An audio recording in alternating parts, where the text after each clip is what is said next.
I want to talk about avoiding crowds because, crowds are a huge concern these days. Europe is crowded. When you go to Europe, you're going to find the most famous sites during the most crowded times are almost unworkable.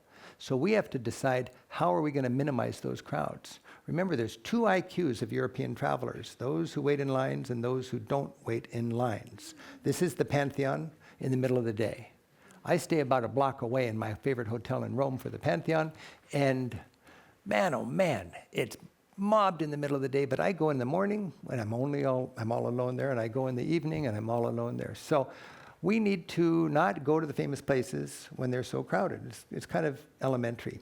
When I look at this slide here, it almost has a soundtrack to it. I can hear the guard blowing his whistle at me saying, "Mister, it's time to go."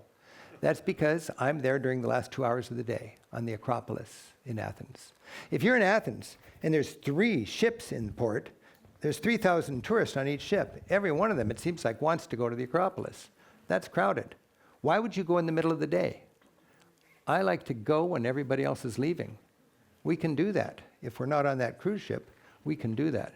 So find a way to enjoy the sights during a time when they're not overwhelmed with tourists.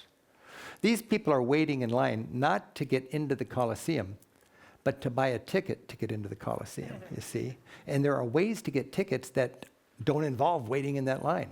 That's a good tip right there. Think of the Eiffel Tower. Everybody wants to go to the Eiffel Tower. Last time I went, I used my guidebook. I made a reservation. When I got there, there was a long line, but I had a reservation. So, I went through this I was kind of in a bad mood. I had to walk through all these empty stanchions. And I got to here, and they said, "Oh, you have a reservation. Come on to the front." They put me on the elevator. I went up, had a great time, came down before that last person in line got to the front.